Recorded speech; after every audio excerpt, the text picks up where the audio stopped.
यार क्या करूं, पढ़ाई में मन ही नहीं लग रहा। ध्यान लगाने की बहुत कोशिश की पर ध्यान की लगता ही नहीं है। पढ़ने बैठता हूं तो नींद आने लगती है। फोकस करने की बहुत कोशिश की पर फोकस एक ही होता ही नहीं है यार। तारीख बहुत नजदीक है लेकिन मन की लगता ही नहीं है यार। शायद मैं पढ़ने के लिए बना ही नहीं हूँ। सचिन तेंदुलकर ने कहा अपनी पढ़ाई पूरी की, उसके बावजूद भी वो इतना बड़ा खिलाड़ी बना। हाँ, सच कहा तुमने। सचिन तेंदुलकर ने अपनी पढ़ाई पूरी नहीं की, उसके बावजूद भी वो इतना बड़ा खिलाड़ी बन सका। लेकिन उसके मन में एक जिद आ गई थी जो बिना पढ़ाई के पूरी हो सके। और तुम्हारे मन में कौन सी जिद है जो बिना पढ़ाई के पूरी हो सके? और तुम्हें क्या लगता है, संदीप माहेश्वरी, सचिन तेंदुलकर, विराट कोहली, एमएस धोनी ने अपनी पढ़ाई पूरी नहीं की तो क्या अनपढ़ गंवार है? जितनी बुक्स के बारे में तुम्हें पता भी नहीं होगा उससे कई गुना बुक ये हर हफ्ते पढ़ लेते हैं। बिल गेट्स को कौन नहीं जानता, अपनी 64 साल की उम्र में आज भी हर हफ्ते एक नई बुक्स पढ़ते हैं। यानी जिन लोगों को तुम समझते थे कि बिना पढ़ाई के सक्सेसफुल हो गए वो तो आज भी पढ़ रहे हैं। तब सवाल ये आता है कि क्या पढ़ना जरूरी है? हाँ, इसलिए नहीं कि तुम नंबर ला सको, इसलिए कि अपने ध्यान को एक जगह पर लगा पाओ, अपने माइंड को कॉन्क्वेयर कर पाओ, अपनी कॉन्सेंट्रेशन पावर को इंक्रीज कर पाओ। एक विद्यार्थी के जीवन में सबसे बड़ी चुनौती पता है क्या है? अपने मन पर काबू पाना। जिस इंसान ने अपने मन पर काबू पा लिया वो दुनिया का कौन सा काम नहीं कर सकता। सबसे मुश्किल सब्जेक्ट को भी अगर तुमने पढ़ने का मन बना लिया तो मुझे तो नहीं लगता कि दुनिया का ऐसा कोई सा काम भी है जो तुम नहीं कर सकते। अब भी टाइम है, अपने मन को कंट्रोल करो इससे पहले कि आपका मन आपको कंट्रोल करे। मन काम करता है टेम्पररी मजे के बेस पर, और टेम्पररी मजा कब परमानेंट पेन बन जाता है पता ही नहीं चलता। विद्यार्थी जीवन में जिस इंसान ने अपने मन पर काबू पा लिया उसकी तो लाइफ सेट है, लेकिन जिस इंसान की आदत हो चुकी है मजे मारने की, बस उसकी लाइफ बर्बाद है।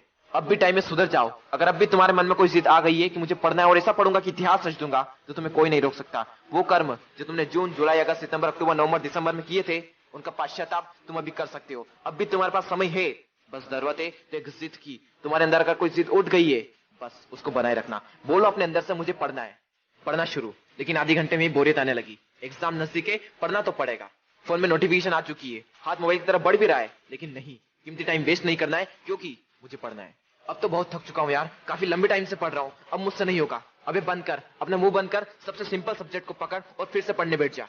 अब बस बहुत हुआ, अब मुझसे नहीं पढ़ा जाएगा। अब मेरी हालत बस से बदतर हो चुकी है। अब अपना मुंह बंद कर, यूट्यूब खोल, अमित बड़ाना, बीबी की वाइस, दीपक दया, संदीप माहेश्वरी, विवेक बिंदा, जिसके वीडियो देखने हैं देख और फिर से पढ़ने बैठ। अब बस, अब मैं काफी देर से पढ़ रहा हूँ, आज के लिए इतना ही काफी है, कल कर लूंगा। नहीं दोस्त, कल कभी नहीं आता। अपने पापा के पैसे को बर्बाद नहीं करना है, तुझे पढ़ना होगा। तुझे पढ़ना है क्योंकि एग्जाम नजदीक है, तुझे पढ़ना है क्योंकि तुझे अपने सपनों को पूरा करना है, तुझे पढ़ना है क्योंकि तुझे अपने फोकस पावर को बढ़ाना है, तुझे पढ़ना है क्योंकि तुझे अपने माइंड को कॉन्क्वेयर करना है, तुझे पढ़ना है क्योंकि तुझे अपनी लाइफ को कॉन्क्वेयर करना है।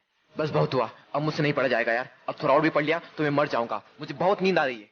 दोस्त, नींद आ रही है ना? तो मुंह धो और चाय बनाकर पी ले और फिर से पढ़ने बैठ जा। मुझे अपने आलस को हराना है, मुझे मेंटल पेन को सहना है क्योंकि मुझे पढ़ना है। ध्यान लगा के पूरी जान लगा दे। दो ऑप्शन है सिर्फ, छोड़ दो या फिर तोड़ दो, जान लगा दो या फिर जाने दो। बस बहुत हो चुका यार, अब मुझसे नहीं होगा। अब मैं बहुत हार चुका हूँ, मैं पूरी तरह से थक चुका हूँ, मुझसे नहीं होगा यार। मोटिवेशन की भी कोई लिमिट होती है, अब मुझसे नहीं होगा, मैं नहीं कर पाऊंगा। ठीक है दोस्त, आज के लिए इतना काफी है, लेकिन बस एक ट्राई और, एक बार और। मेथ्स के फार्मूले एक और बार, केमिकल फार्मूले एक और बार, पीरियोडिक टेबल एक और बार, मेथ्स की टफ एक्सरसाइज एक और बार, एक चैप्टर और, एक क्वेश्चन और, वो बड़े बड़े आंसर एक और बार, जो पढ़ा हुआ है उसका रिवीजन एक और बार, एक क्वेश्चन और, थोड़ा और, एक क्वेश्चन और। दोस्तों, मेहनत इतनी खामोशी से करना कि सफलता शोर मचा दे, लोग देखकर हैरान हो जाए कि जो कभी ना पढ़ने वाला था वो इतने नंबर कैसे ला सकता है। दोस्तों, एक बार, बस एक बार अपने पापा के बारे में सोचो। दिन भर काम करके बस थोड़ा बहुत पैसा जुटा पाते हैं और उसको भी तुम्हारी बुक्स, तुम्हारी स्कूल की फीस, कोचिंग फीस में खर्च कर देते हैं और अपने लिए तो कुछ बचा ही नहीं पाते, सिर्फ इसलिए ताकि तुम अपने पैरों पर खड़े हो सको और उनके सारे सपने पूरे कर सको। लेकिन उन्हें क्या पता कि तुम क्या कर रहे हो। लेकिन दोस्तों, तुम्हें तो पता है ना कि तुम क्या कर रहे हो। दोस्तों, तुम्हारे हाथ में सिर्फ तुम्हारी लाइफ नहीं है, ना जाने कितनों की लाइफ टिकी हुई है। कम से कम उनका तो ख्याल करो एक बार। और दोस्तों, नंबर गए तेल लेने। अगर पढ़ाई करनी है तो सिर्फ और सिर्फ अपने मन पर काबू पाने के लिए। और अभी तो ना जाने जिंदगी में कितने बड़े बड़े मुकाम हासिल करना है, तो फिर 8-10 घंटे की पढ़ाई क्या चीज है। लगभग एक महीने बाद आप सबके एग्जाम शुरू होने वाले हैं। आप सबको ऑल द बेस्ट।